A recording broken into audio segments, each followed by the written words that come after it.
Is anything happening that I need to know of before the town meeting? Um, Darren? yeah, I assume Darren's friends were, well, a lot of people. I'm assuming he's a friends with at least one engineer. Yes, he is. He's going to see if he can get his rocket boots made that he has his schematic for. They said they should be able to whip something up for you. Hmm. Um, It's the least that they can do with all the food that you brought back. They will make it a point to try to get the boots ready for you before you leave again. and then If you're going to leave again. the other thing Dan's going to do is he's going to see if he can find some heavy armor. Okay? You should be able to. Cool.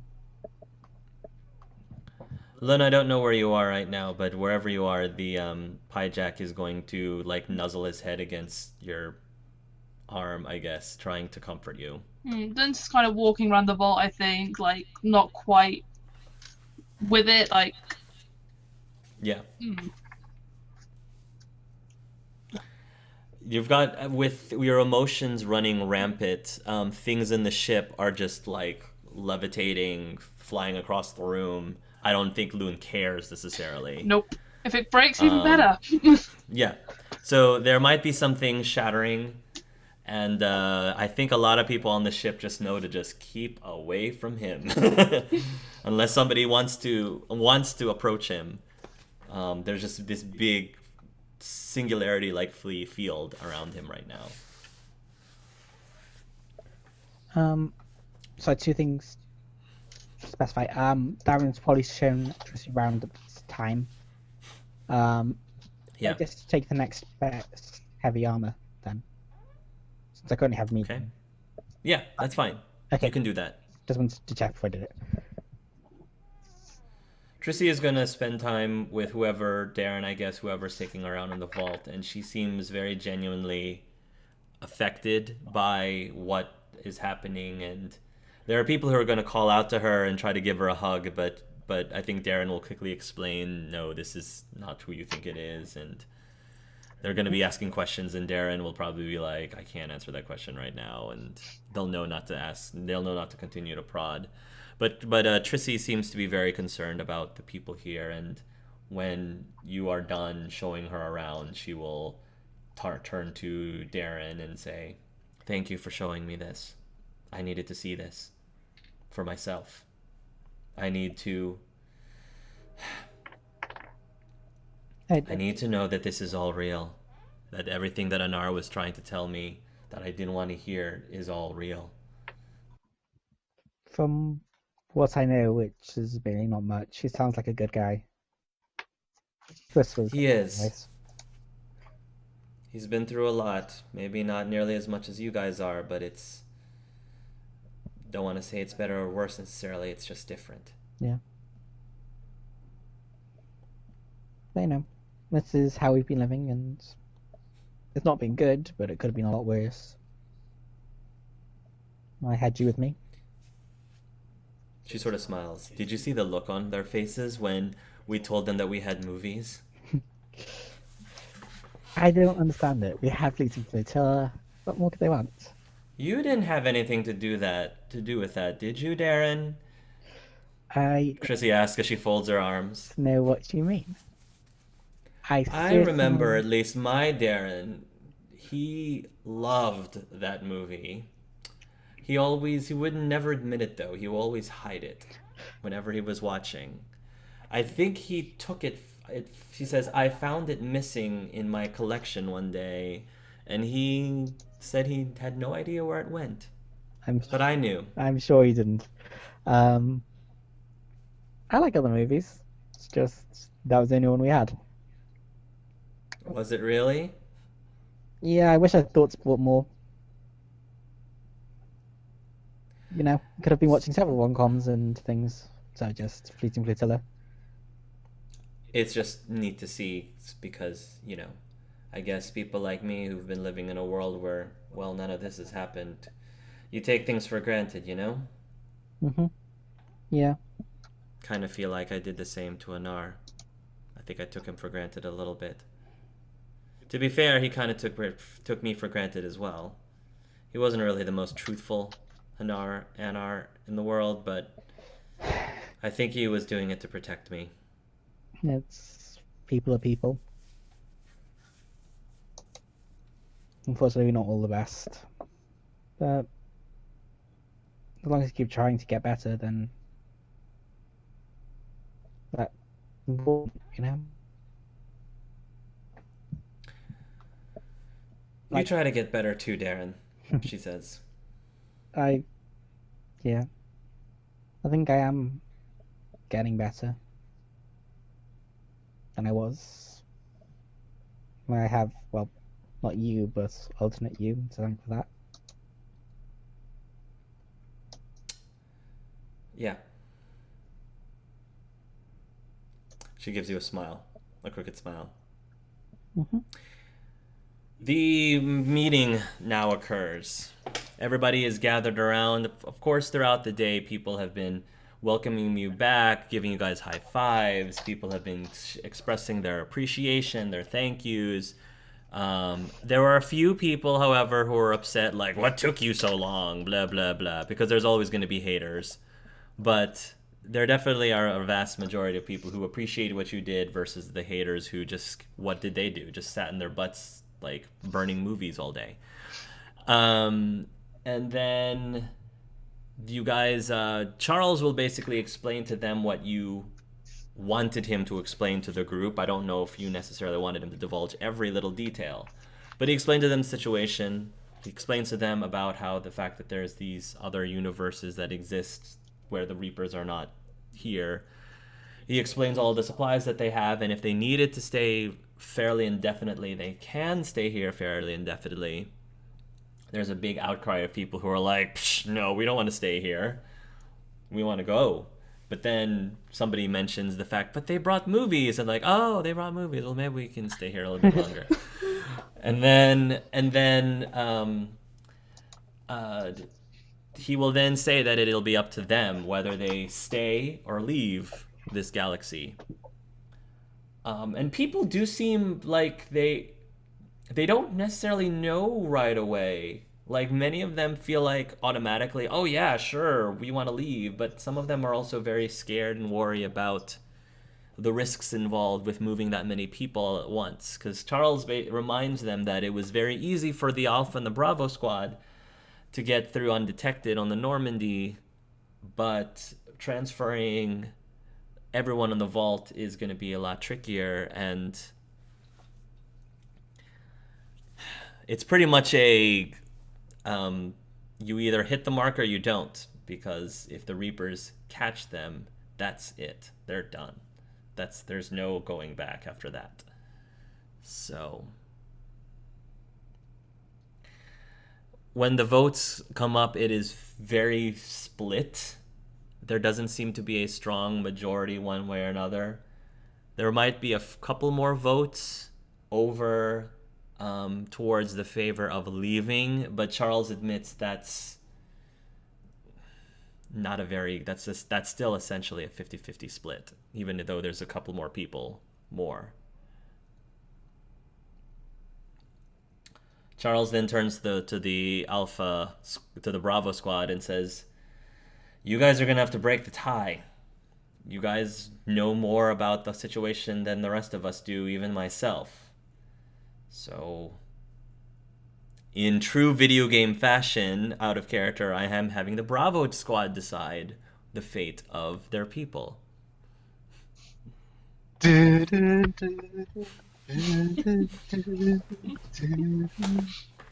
Is this your final choice? Yes. True of any video game that it all comes down to the protagonist's decision anyway, even if you ask for the opinion of the others. I want you to decide. I obviously want to move to a different universe. So that's my vote.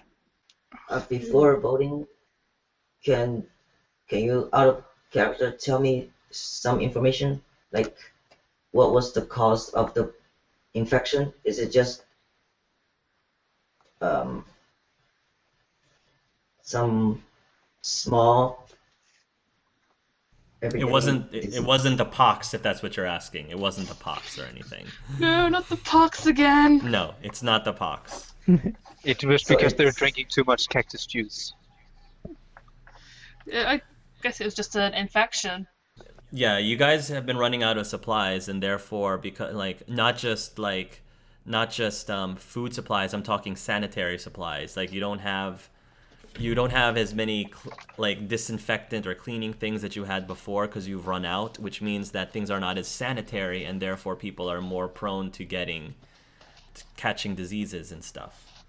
But fortunately, you were able to bring some amongst your supplies, more sanitation products to help with that. But it's a little bit too late for the people who've already passed on. Yeah. And I'm Was it- guessing most of the people who passed away were either very old or Quarians. Correct, old or Quarians whose immune systems may not have been as strong. Or a combination of both. True. Quarians. Well, I mean, it's the elderly, like, human races and then Quarians. Out of Okay. curiosity, does that mean Diana died? That who? Diana. No, Diana actually is still kicking. Diana's Okay. still alive. I was just curious. Diana was one of the people that got treated by Voto in time, and was able to keep Diana from becoming terminally ill. Me and Spells were, like, headcanon that Diana and Voto would have been friends. So it makes sense. I'm sure they were. I'm sure Voto would have done whatever she could to keep her alive. But, like, they're both older. I bet they had little friends. I'm sure they were. I'm sure they were close. You probably do see Diana in the congregation looking very solemn and having a very stoic expression, as if she is internally dealing with the loss of a very close friend. But we, as the player characters, does not know anything about Diana's connection to a certain green-purple You Asari. do No. not know. You do not know. We never spoke to her. So, Bob, I'm sure you've spoken to her, but probably not. You probably don't know her very well. You know, she's a lot older. Maybe you guys just never related to her enough to go beyond small talk. So, how's the weather? Well, it's the fall. how's the weather? Oh, raining birds. Mm-hmm. I think Darren's a person where if they're willing to talk, he probably spoke to a lot of people in the vault. Yeah. Probably didn't spend a huge amount of time with her though. I don't think you would have known her enough to be able to see the connection between Oh, her and definitely Rain. not. I don't think you would have known her that well. But you probably know surface things about her. Yeah. So. Darren gave his vote. Who else wants to give their vote? His hugs at the moment Lynn's like, fuck the world right now. Mm-hmm. I guess he would just say whatever the majority is at the moment. Okay. It doesn't really affect him anymore. Aya and Crystal. Crystal came back from the sweep, and after checking some of the patient survivors of the Yep. infection, and here's just the tail end of the conversation with how people are deciding to move all at once or not at all. Is that what happened? Correct. And Yes. the majority is thinking of going to Cerberus universe. It's currently winning by 2 votes, but because that's not enough of a majority, they are defaulting to the knowledge of the Bravo squad, since they know more than the rest of the people about what the conditions are like out there. But her sense of how how the group is feeling is that they are going to trust Rain, Okay. no matter what, right? So she feels like she has already been outvoted a few times about this issue. There's nothing she says will change their mind. So Okay. she will vote. She can still vote on what universe we should go to. Yeah, She's that going was. to say we need to go to the to a place for the time being, but she wants to come back at some point. But she doesn't need to say that. She can just make her own decision later. Yeah, Darren's the only one who's expressed a desire to go live in Yellow Universe. Okay.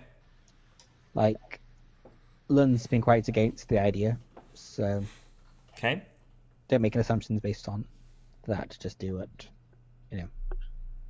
She still Aya, have. what? Aya would Go ahead. probably vote for the red universe if she was to be specific, but she would vote Okay. to move out. So that sounds like a majority to me that you guys are moving out. So the next question then becomes which one? Where are you planning on going to bring them? Well, I think yellow was only an option if we deal with what's going on there. So if it was yellow, then you wouldn't move them yet. Yeah.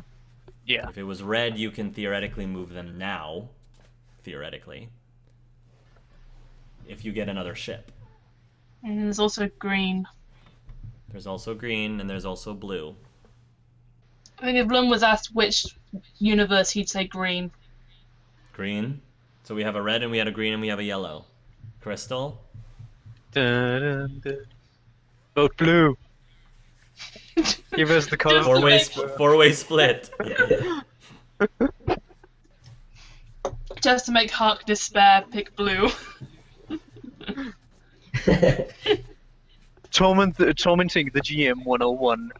Whenever given a choice, make sure that the GM is forced. Well, I mean, we don't need to come up with a decision right now. We still have things to deal with, so... Well, we kind of need to know where people want to go. Well, yeah, but if we're the ones making the decision anyway, we don't need to decide that until we're moving. True. I mean, has the Vault shown any preference to a universe, like the people who do want to move? Or do they not know there's options?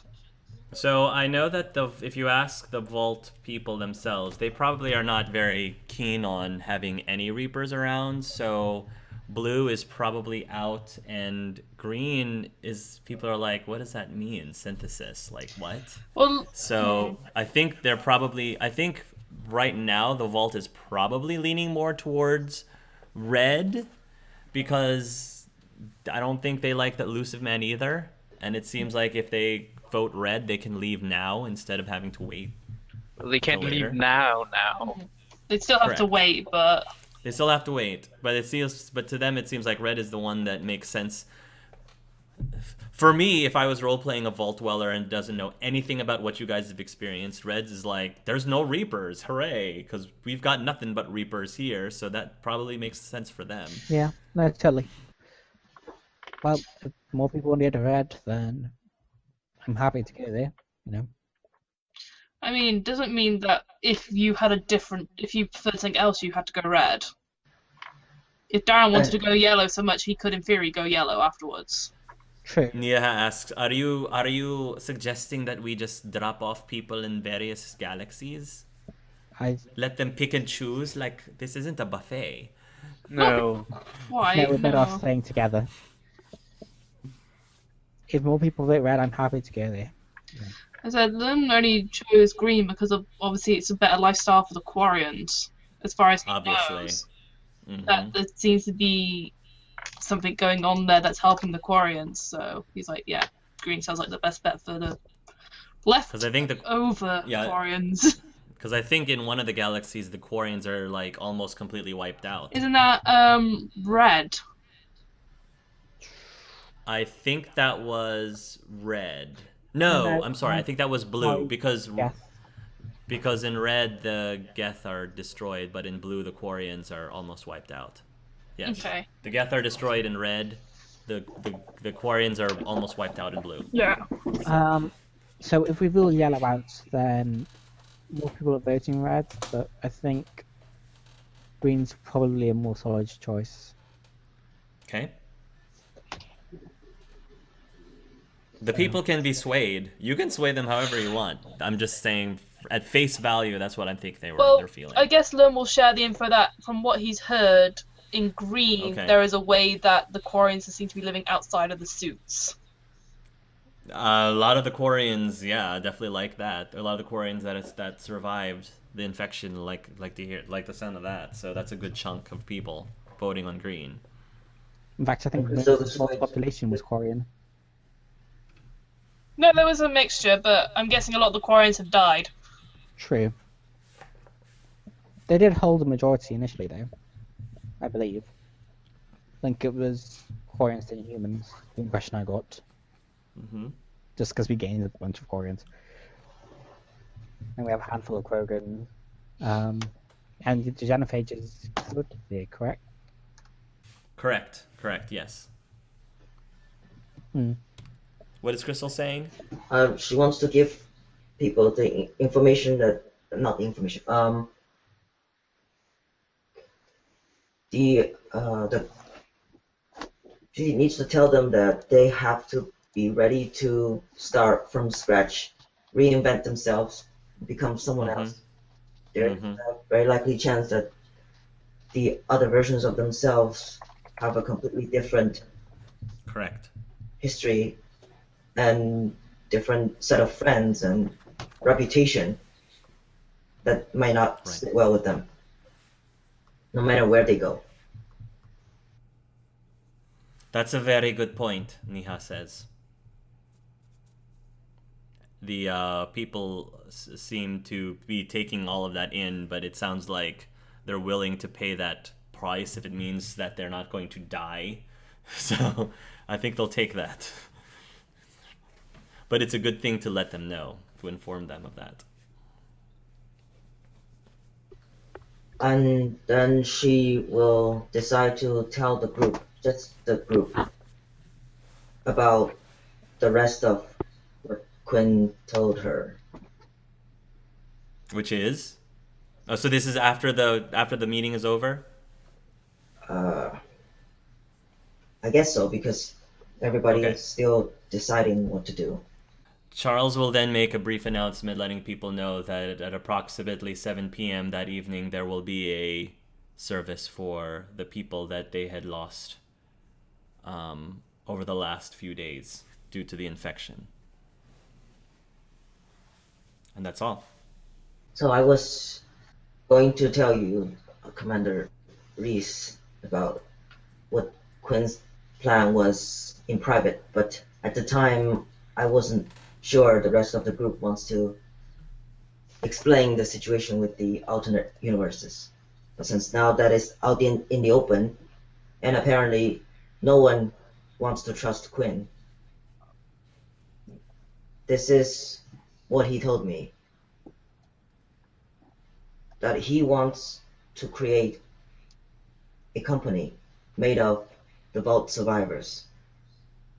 No matter what happens to us, in which universe, we have to stand together. And we cannot become so dependent upon another faction,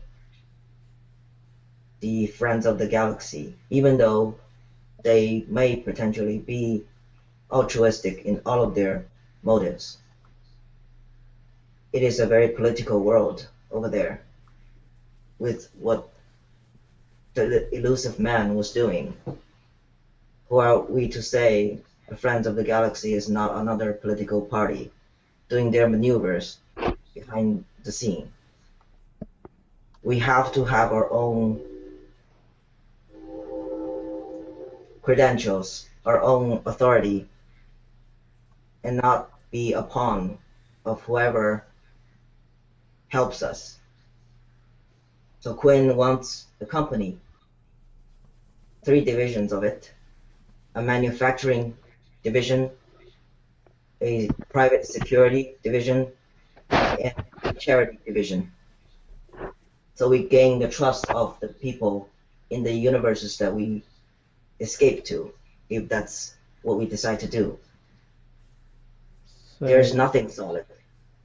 He participated in the competition for the prize, for the however many amount of money that was promised for the winners. It was why he fought so hard and so recklessly. He wants to build this organization.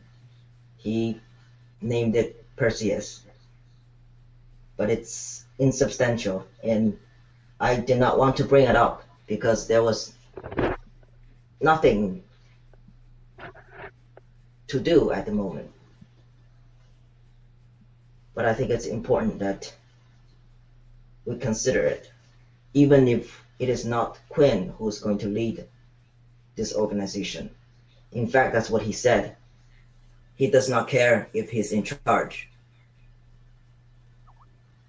But we cannot be the people that Rain saved in the eyes of the rest of the galaxy. Fair point, but his plan is to make a business. We need our own resources. True. I mean, we don't really need to think about that until we get wherever we're going. Yes. That is my fear for moving to the Cerberus controlled universe. But I believe we have to rely on them for the time being. I'm just afraid of owing them too much and having to go on another mission that doesn't really make me feel any easier. I mean, it sounds like more people want to go to either green or red anyway. Might not be an issue.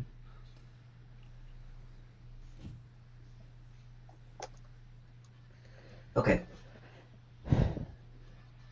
Thanks for filling us in, by the way. Later that evening, you guys have a vigil.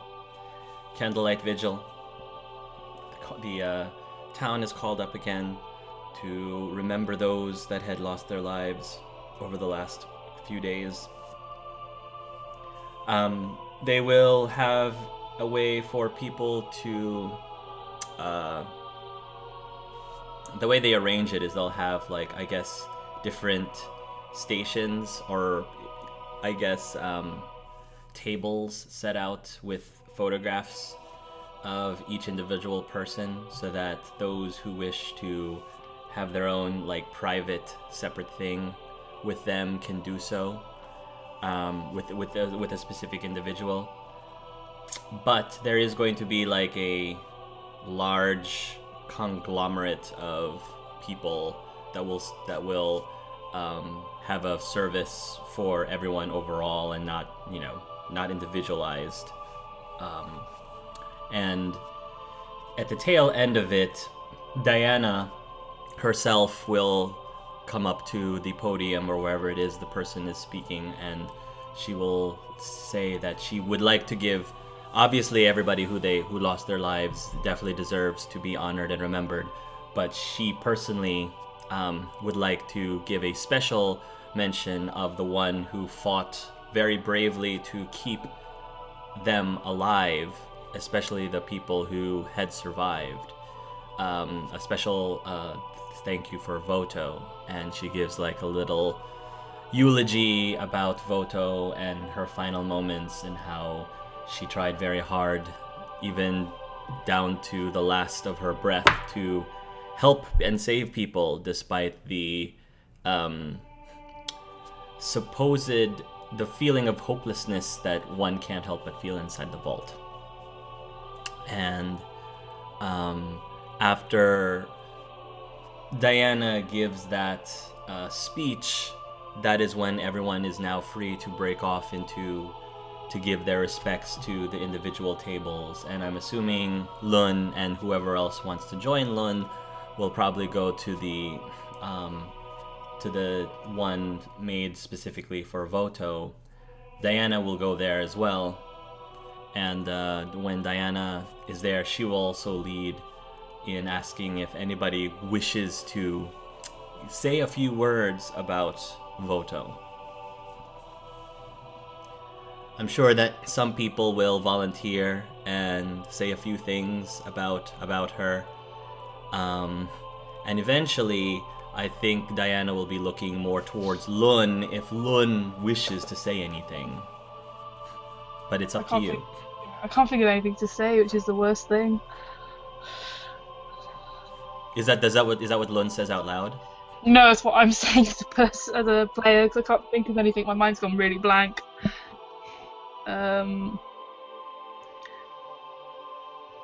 I think he's probably been stood there for ages, and did he take the pendant back from Aya that he put on Aya's neck, or has Aya still got it? I know he put it on Aya's neck during the party. Did he take it back? I don't think you said he did. Yeah, I don't think you said either. Okay, so Aya's probably still got it then. She's probably wearing it right now. Probably not in front of people. He might stay behind afterwards for his own kind of... That's fine. That's perfectly fine. I admit I am not familiar with what the traditions, what the Quarian traditions are as far as what they do with their dead. I think Matt said they make like virtual versions or something. Yeah, but what do they do with the bodies? Like, are they cremated? Are they buried? Are they... I presume, because obviously beyond the fleet, they're probably cremated, if anything. Okay, they're probably cremated. Okay. So there might already be an urn. I guess for the Quarians, there might already be an urn there. Yeah. So if you would like to stay behind while everybody is leaving, excusing themselves, Lun can have his own private moment. I think he'd at least wait till, like, maybe the most of the extra people are gone. If the Bravos, like the squads, you probably wouldn't care too much about the squad. Yeah, if the squad sticks around, that's fine. The public version is done, and Diana will probably stick around just for the stragglers, I guess, who wish to stay. I think Diana herself will be the one who will take the urn and place it. I'm assuming there's some sort of memorial, like corner or room where there's like a memorial where the urn will probably be placed with the other urns, I'm assuming. Sort of like a makeshift, I don't want to say graveyard, but you know what I'm talking about. Yeah. Makeshift mausoleum. Okay, it'd probably give like a bit of a sigh, like, at least you're back with Mother, I guess. I really don't know what to say. When Mum died, I didn't get a chance to say or see anything. Father didn't let me stick around, and, well, I presume Father's dead as well.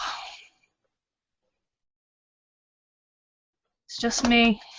What am I gonna do? I keep screwing everything up. Lost Trissy. Went to go find Trissy. Got the wrong Trissy. And came back a day too late. I'm sorry.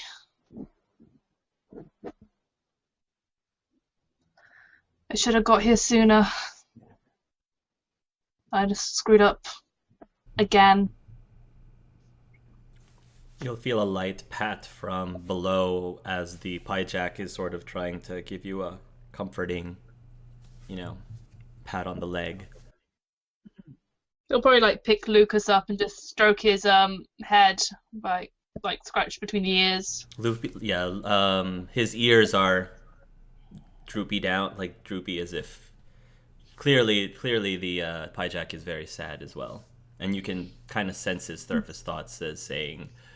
Lucas is probably saying sorry and, it's so sad and all that good stuff. It's okay, buddy. I'm sure she would have loved to have met you too.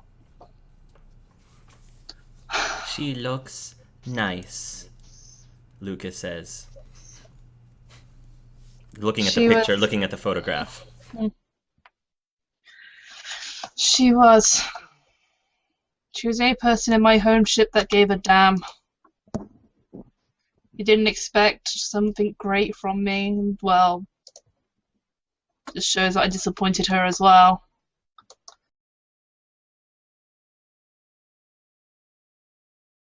Come on, I bet Otto's cooked something nice. I could do with something sweet. Otto has prepared a bit of a. It's not obviously I wouldn't say banquet of food because this is not like a celebratory of the deaths of the people. It's more of a celebration of their life, which is a slightly different way to look at it, I guess. And so he has made some comfort food, a lot of comfort food, which is probably a good idea around this time. So stews and mashed potatoes and of course their versions for the dextro-based people as well. And people are consuming the food. There is on the projector screen, thank the maker, there is another movie playing.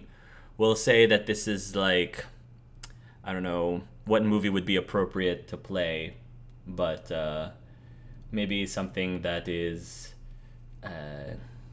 not too light, but also not too sad either. Somewhere in between. I can think of a very good movie to recommend. Yes, whatever it is, people. Life. Yes, no matter what the movie is, people are just glad it's not Fleet and Flotilla. So. It is actually the remake of Fleet and Flotilla called Boat and Armada. Boat and Armada. No. It's the original Fleet and Flotilla, the Titanic. Yes, the Titanic. Oh, the original, yes. I think it's like the animated version where no one dies and it's actually quite a happy ending. Not the one with the bloody octopus. It's the Disney one. Yes. Yeah. Where everything is happy and No, Mouse is dancing around. You joke about this. There legit is an animated version of the Titanic, and it's awful. Yes. Just to start to critic the animated Titanic, the other one. Mm-hmm. The one where they start off in the movie going, nobody died. Yes. There's that documentary. Kind of like one that goes like George in the Jungle. But because this is a family-rated movie, no one dies. They just get very big boo-boos. What did you say, Crystal? There's that documentary about the pilgrimage, right? I'm I sure. think a number from that list of movies. I'm sure there is. So, is Lun going to try to get something to eat? He probably is honestly hungry. Probably is hungry. You can probably join the rest of your squad. They're dining in the dining hall again. There's conversation amongst people. I mean, it's definitely a morose time, but it seems like people are trying to act as normal as possible for the sake of the ones whose was most affected by the loss of the loved ones.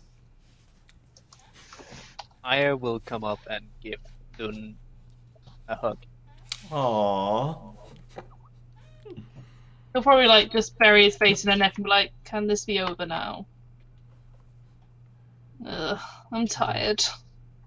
She'll just pat him, stroke him lightly on the head. Aww. I know, little one. Not that little. We poke her in the rib. Where she was bruised earlier! Oh. So not little, poke. Ow. I know. You're smaller than me. You're freakishly tall. Someone has to be. Ugh. Voto was a great woman, Nia says. She and we actually got very close over the years too. I'm very sorry for your loss, Lun. I just wonder what would happen if we had brought her along. Instead of Nilu, you mean? Or Trissy. Or Trissy.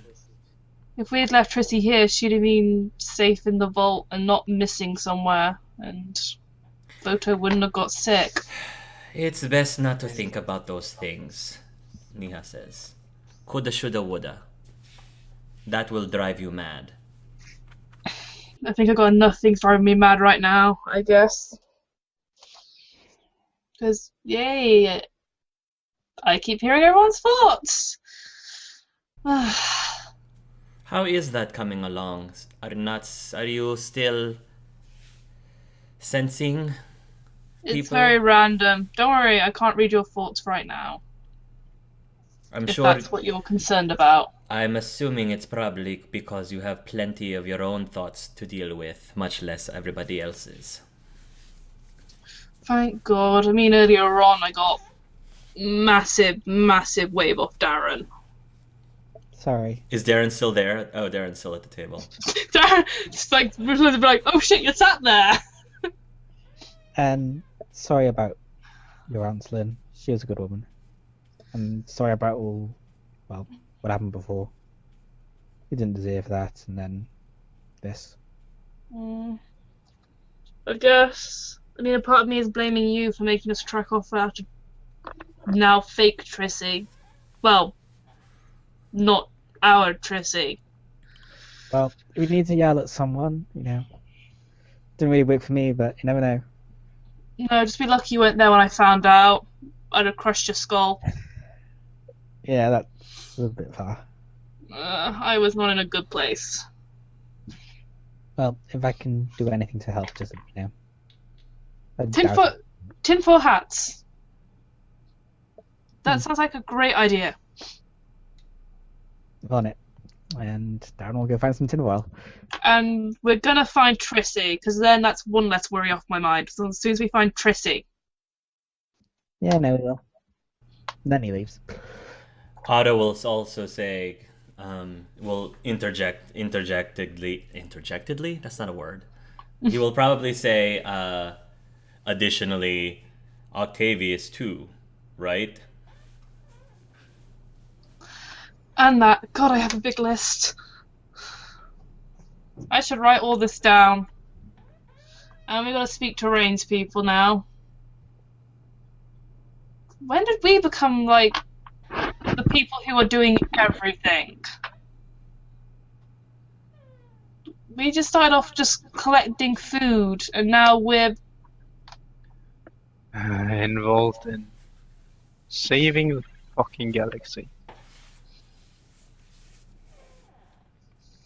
Not just one, many. Yeah. Welcome to my world, is what Steve Cortez says on the other end of the table. Oh God, and you thought you'd stop doing that, hadn't you? I thought you were retired. Yeah, I thought so too, he says.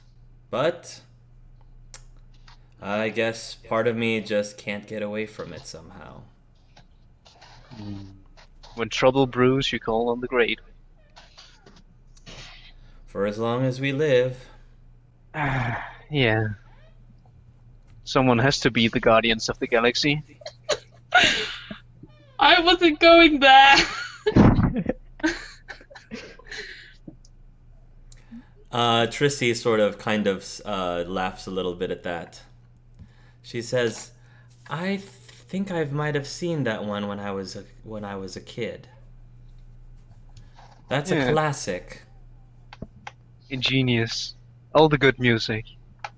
It was on. It says humans seem to look a lot better back then than they do now for some reason. Well, you can't compare Darren to everyone. I mean, Darren's my brother, she says. That's kind of disgusting. ain't you boning a Hanar? She says, when you say that, she stands up from the table and says, "What's wrong with that?" Absolutely nothing. I just think That was a pretty crude remark to make. it's just our Trissy. I miss her. We'll find her. Yeah. Everything will be a bit less tense once. I just everything's- imagined her reaction if she knew that a version of her was in a relationship with a Hanar. She says, "I don't think that that's necessarily any different from having a relationship with anyone else." No, it's not. You can't judge her. You're dating an alien. True. A cute little blonde, white-haired alien. Oh, she says, you mean you two? Trissy asks, pointing between the two of you. You know, and now it's becoming more clear that you're not our Trissy. Your perception is not as great. Niha says, wait a minute. So when did this become official? Niha asks from her spot. I don't know. Did you find that Turian you wanted to bone yet? No, I was too busy saving the galaxy like you are. Yeah. I don't have time for such things. Well, you gotta take happiness in the small things. Trust me, it's more of a headache than a happiness. Well, that's... Not with that attitude, Niha says. Well, I mean, you were the one with the snuffles for about a week after the party. That's true. You just gotta find you something that whatever drug they're feeding you in the green universe and just pump you full of that. I guess. That doesn't sound healthy, though. It doesn't sound healthy to be able to walk around without your... I mean, Mask. all at once, Aya, all at once. I wonder how they did it in here, because what they starting to do it over here? I mean, I didn't head back to the home planet. I don't know. And again, I guess no one from the home planet was in the vault, because why would they? Yeah. It would be a bit weird if we start questioning random Quarians in the green universe. Did No. Darren find tinfoil to make himself a hat? Yes, Darren can find tinfoil. Yes. Perfect. You'll make several hats. He will make several hats for people. Yep, Darren's will be a bowler. of course. Most stylish of hats. Yes. As long as it's not a fedora. A fedora will probably go to Otto. No, Otto will probably have a chef's hat. A foil chef's hat. Nice. I would pull off a fedora quite nicely. I would have the fedora. Yeah. Just don't go, you know. I would go full on Michael Jackson on it and everything. Yes, you Yeah, can you wear need it. to get the foil glove. Dun, dun, dun, dun, dun, dun, dun. Well, she already has the robot arm. Yes. Niha will say, Darren, of all of the random talents that you have, I did not realize that origami was one of them. It came in handy in school. You'd see with my paper planes. Why am I not surprised? Is that a smile that I see on your face, Darren? Make it sound like it's a rare thing. Lately, I guess yes. it's late. Well, you know, I'm hoping won't bring it back. So, Darren, I probably should say something, and don't expect me to say it to you ever again. But I know that sometimes I treat you like you're a bit of a pain and that you're useless. And although it's very true, all very true things, I don't necessarily have to say it out loud 3 times a day. Maybe I can tone it down a little bit. But even though I have called you a boshtet to your face, and not to your face, I just wanted to let you know that it's all in good fun, and that you have been doing a great job from what I've heard for your squad. Well, For all that that's worth to you, coming from me. don't get too nice, it doesn't suit you. No, Really insults, I think. It's a bit creepy, to be honest. exactly, But which is why I said this is a one-time thing. I appreciate it. Though. Aya didn't get a compliment from me, and maybe the last time was 7 years ago. I might be due for another one for her. Who knows? I think the snarky comments is how you show affection, right? Like to tell myself that anyway. You could say that, yes. Okay.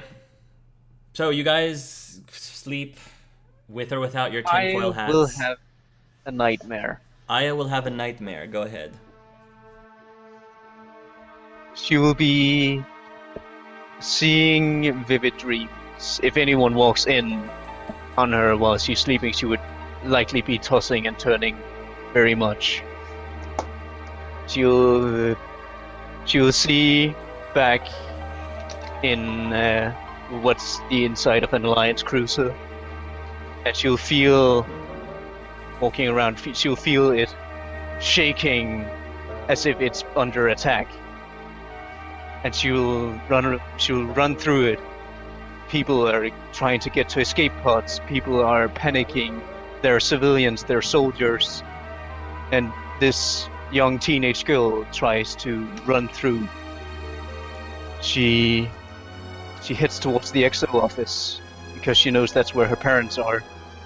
Only she finds it empty. She looks around. There's a locker. She opens it. There's a gun. A big, heavy sniper rifle. She takes it out. She can barely lift it, but she takes it with her. She runs through. She darts up a stairwell, and then suddenly a laser blast fires just in front of her, and she falls down. She looks up to see soldiers and pirates in combat. As she will take a look, she notices a bright blue uniform with a white sun on it. She recognizes this as the mark of the Blue Suns, a mercenary group that are very active in the terminus systems. She notices a soldier take a shot to the head, tearing through his shields, blasting a huge searing hole in his helmet. She can feel sick in her mouth at the sight of the burning flesh beneath as the dead soldier falls over towards her. She takes a sharp breath. She tries to calm herself. She lifts the heavy gun. She fires.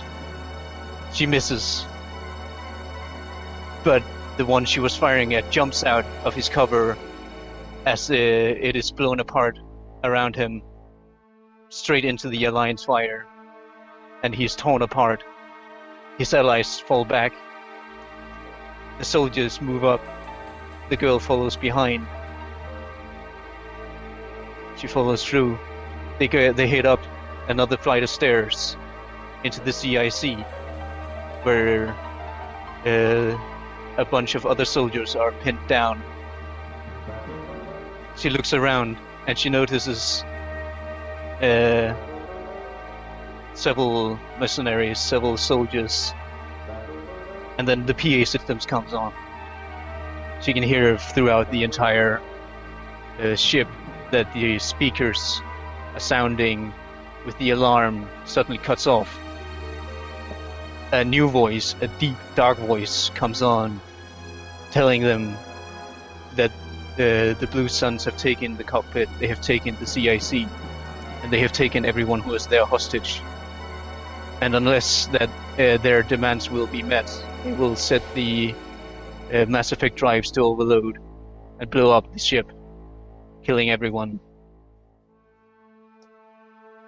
They are taking the hostages into the CIC, and she notices amongst the different staff there's a middle-aged man and woman, an American man and an Asian woman, and she knows it's her parents. She sees them being pushed down on the ground, and her father takes a hit to the face from one of the mercenaries' guns. Like he falls over, a big red mark on his face from the butt of the gun.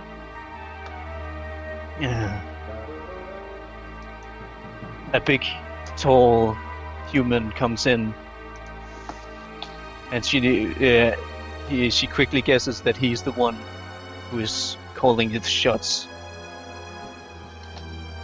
She takes a breath. She looks around at the soldiers. They are signaling each other.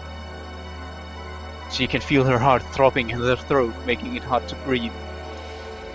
She closes her eyes and takes another heavy breath. She almost screams in surprise when she hears someone move up the stairs behind her. She looks over and see a female soldier slowly sneaking up. Their eyes meet.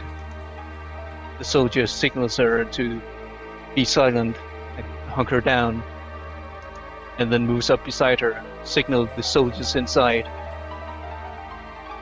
They signal back and forth. She sees them make several gestures until suddenly the female soldier turns to the girl, and she tells her they are going to try to fight back, but they will need her help. She'll have to shoot the leader, she'll have to kill him, so that there will be panic amongst the soldiers, amongst the mercenaries. The girl takes a deep breath, she swallows, and then she nods. She lifts the gun up to her shoulder. She knows she's out of sight. She takes aim, watching her parents, her mother's trying to cover her dad as the mercenaries keep beating him. She pulls the trigger, but she misses, only just. The heavy plasma bolt searing the side of the mercenary leader's face, who staggers, falls back, starts shouting. The soldiers move up, they fire. She sees in shock as her father suddenly rises up, grabs the gun from one of the mercenaries, and kills him. And then, suddenly, he just stops. He's standing still. Two big searing holes in his body as the mercenary leader has shot him. He falls over slowly, like in slow motion. And then he just lies there. He sees her mother slowly kiss her father, grab the gun, and then shoot back, only for her to be beaten across the face and then shot. The girl screams. Pain, grief, nothing, rage. She steps out. She fires towards the mercenary leader, shoots several times. The gun overheats. The mercenary leader staggers back and then returns fire. The girl feels a terrible searing pain, first in her arm, then in her shoulder, as she falls back. Everything is white. Pain, rage, fear, tears. Silence roams. She cannot hear anything. Suddenly she sees the female soldier bow down over her. She can see her speaking to her, but she cannot hear. The female soldier lifts her up. She looks at her. She looks down. She can feel still searing pain. She sees the left arm. A big searing hole in the shoulder. And completely torn off at the elbow joint, barely hanging on by a few threads of flesh. And then she wakes up in a cold sweat, tearing off the blankets, and then just sits there. When you immediately after you tear the blankets off, two things. One, Niha is actually standing just by her bed. It looks like she had just rushed in because maybe she heard a commotion coming from your room. Number two, Lun, you got the exact same visions in your sleep as well, and you probably will wake up at the same time that Aya wakes up. He's gonna rush towards Aya's room as well. Before Lun gets to Aya's room, Niha will try to calm Aya down, and she will sort of like, shh, it's okay, Aya, you're having nightmares again. Was it the same one? Is it ever anything else? Stupid question. I will be. I can feel my arm again. It's kind of strange to be able to feel an arm you don't have anymore. Just searing pain throughout every nerve and to the tips of my fingers. Well, you were brought back to a time when you still had it. That's not unusual. It's at this point that that Lun makes it into Aya's room, and you see that Aya is probably still perspired. There's still beads of sweat down her face. You know that she was having the exact same dream that you were having, and it looks like that Niha is sitting on the bed next to her, trying to comfort her. She has her arm around her right now. I guess for a moment he's just going to stay in the doorway because Niha's already there, kind of watching less until like he's either spotted or called over. I don't think Niha notices that you're there. I will look up. You'll look up and you'll see Lun at the doorway. She'll give him a smile, like nothing near the usual confident, happy-go-lucky smile, just dead. Her eyes are just not present. He's going to slowly walk over and sit the other side, but like still leaving a bit of a distance. He's letting Niha because Niha knows what she's doing in this situation. They know she's known Aya longer, so he's just kind of sat there and watching for the moment. Mm-hmm. Sorry, did I wake you? Don't worry about it. You look a little bit frazzled yourself. I'll give you 3 guesses. You're having the same dream? You can do that too? Apparently so. Anyway, not important. Just. So you know? She asks Lun. You saw? Yeah, I don't feel like I have the right to know, which is even worse.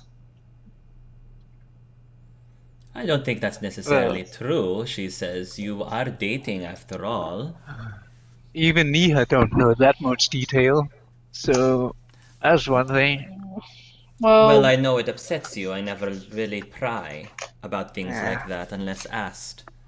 I feel like it was more something that I should have been told, not spied. Not much to do about that now, is there? No.